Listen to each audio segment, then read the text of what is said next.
चलिए अब देखते जरा इसको ध्यानपूर्वक देखेंगे, है ना। 5 वर्ष बाद जैकब की आयु उसके पुत्र की आयु से 3 गुनी हो जाएगी। मतलब हो जाएगी मतलब क्या हुआ, भविष्य की बात है, यानी आज से 5 वर्ष बाद की बात कर रहे हैं। और फिर एक और दूसरा नंबर क्वेश्चन यहाँ बन रहा है कि 5 वर्ष पूर्व जैकब की आयु उसके पुत्र की आयु की 7 गुनी थी। मतलब पहले की और बाद की बात कर रहा है, और निकालने के लिए क्या कह रहा है, वर्तमान, उनकी वर्तमान आयु क्या है, यानी हमें निकालना क्या है, उनकी वर्तमान आयु। अब चलिए देखते जरा, हल करेंगे। माना कि जैकब की वर्तमान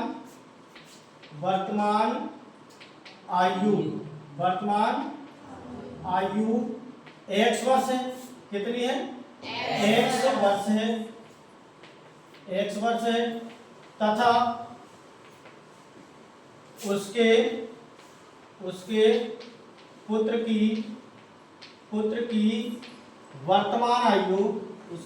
की वर्तमान आयु कितनी, y वर्ष है। कितनी है, y वर्ष है। तब प्रश्नानुसार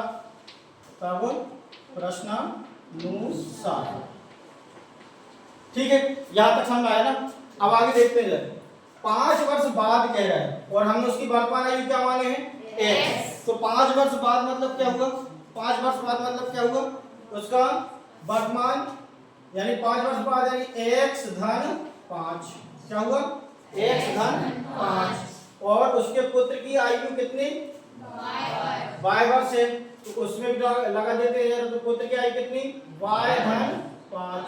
सीधी सी बात है, यदि पिता की उम्र बढ़ेगी तो पुत्र की उम्र तो बढ़ेगी ना। तो क्या हो जाएगा, उसके 5 वर्ष बाद की बोला है तो x धन 5, और 5 वर्ष बाद उसके पुत्र की आयु कितनी हो जाएगी, y धन 5। अब लेकिन यहाँ पर उसने एक बात बोला, देखो 3 गुनी हो जाएगी। तो 3 गुनी मतलब किसके, उसके पिता के। तो ये यहाँ पर लगा देंगे अपन 3 का गुणा। यहाँ तक समझ आया, क्या हो जाएगा, x धन 5 बराबर, ये इसमें गुणा करेंगे क्या हो जाएगा, 3y धन 3 5 15। समझ में आया। इसके बाद इधर ले लेते हैं जरा, तो ये 4 पद अचर पद एक साइड कर लेते हैं। तो ये क्या हो जाएगा, x माइनस 3y बराबर, यहाँ क्या हो जाएगा 15, और ये इधर जाएगा तो माइनस का 5। समझ में आया ना। इसके बाद क्या हो जाएगा, ये x माइनस 3y बराबर 15 में 5 गए तो 10। समीकरण नंबर बन गया अपना 1। समझ में आया। अगला क्या कह रहा है, देखो जरा दूसरा, 5 वर्ष पूर्व जैकब की आयु, यहाँ पर लिखेंगे जरा पुनः कर रहे हैं क्योंकि उन्हीं पर बात कर रहे हैं अपन। तो क्या हो जाएगा, 5 वर्ष पूर्व। तो 5 वर्ष पूर्व मतलब क्या हो जाएगा, x में 5 घटाएंगे।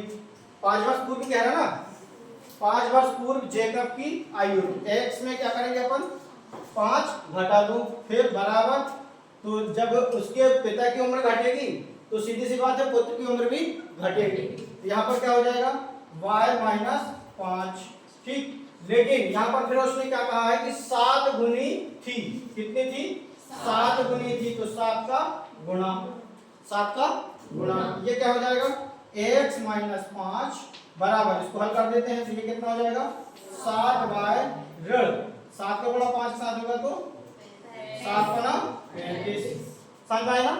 इसके बाद आगे करेंगे, x इधर ला लेते हैं। तो ये हो जाएगा माइनस में, यानी हो जाएगा 7y बराबर ऋण का 35, और ये इधर जाएगा तो ये बन जाएगा धन का, यानी ये 5। फिर इसके बाद x माइनस 7y बराबर ऋण 35 में से 5 गए कितने बचेंगे, ऋण का 30। समझ आया ना। तो ये देखो, ये बन गया अपना समीकरण नंबर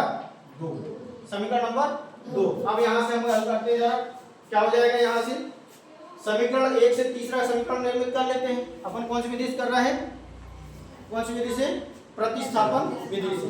तो यहाँ पर ये देखो, दूसरे पहला नंबर के समीकरण से समीकरण 3 का निर्माण करेंगे। यहाँ पर लिखेंगे समीकरण 1 से, तो समीकरण 1 क्या है भैया, समीकरण एक क्या है? समीकरण एक हमारे पास है x माइनस 3y बराबर 10। यही है। इसमें से हम x की वैल्यू निकाल लेते हैं, यानी x बराबर क्या बनेगा 10 प्लस 3y, ये बन गया समीकरण नंबर 3। समझ में आया यहाँ तक? अब ये वाला जो मान है अपना समीकरण नंबर 3, यानी x का मान कहां पर रखना है अपने को? समीकरण 2 में। समीकरण 2 क्या है यहाँ पर लिखेंगे x का मान समीकरण कहां 2 में रखने पर, तो रख दो भैया समीकरण 2 में। कहां है देखो समीकरण 2 ये है। देखो x के स्थान पर क्या है अपना 10 धन 3y, यहाँ पर सीधा रख दे रहे हैं हम, तो ये हो जाएगा 10 धन 3y और माइनस का है 7y बराबर हो जाएगा ये ऋण का 30। समझ में आया ना? अब आगे देखो ये हो जाएगा 10 धन, ये देखो इनमें से इसको घटा दो तो 7 में से 3 जाएगा, कितना बचेगा 4, वो किसके साथ ऋण के साथ, यानी 4y बराबर का ऋण 30। इस वैल्यू को उधर कर लेते हैं जरा, ये क्या बन जाएगा ऋण 4y बराबर ऋण 30, और ये इधर जाएगा तो ये बन जाएगा ऋण 10। ये बनेगा ऋण 4y बराबर 30 में 30 और 10 दोनों ऋण के हैं, कितना हो जाएगा ऋण का 40। अब देखो यहाँ पर भी ऋण है, इधर भी ऋण है, दोनों ऋण समाप्त, यानी हमारे पास क्या बना y बराबर 40 बचेगा ना, ये ऋण तो हो गया, तो क्या बनेगा बटे में 4, यानी 4 एकम 4 और 4 एकम 4, 4 शून्य 0, यानी कितना y बराबर कितना 10। कितना आ गया 10। अब ये अपने पास एक वैल्यू निकल गई, यानी ये किसकी वैल्यू निकल गई y कौन था उसके पुत्र की आयु निकल चुकी। अब अगला देखते जरा उसके पिता की आयु। तो पिता में क्या है देखो जरा समीकरण नंबर, तो ये कहां से निकलेगा अपने पास समीकरण नंबर 3 से। समीकरण 3 क्या है?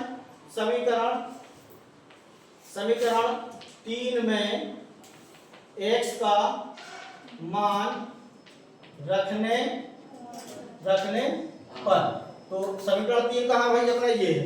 समीकरण 3 क्या है? x बराबर 10 धन 3y, यानी x बराबर 10 तो रहेगा, यहाँ पर देखो 3 गुणे y का मान क्या है 10, y का मान 10, ये क्या हो जाएगा x बराबर 10 धन 3 गुणे 10 यानी 10 तिया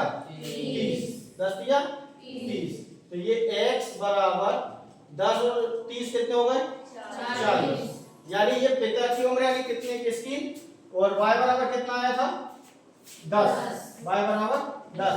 ये फाइनल आंसर हो जाएगा आपका। आप चाहे यहाँ पर लिख सकते हैं x बराबर 40 किसकी आयु, किसकी जैकब की, किसकी जैकब की आयु, और y बराबर 10 किसकी उसके पुत्र की आयु। ठीक है, इस प्रकार से आप लिख सकते हैं।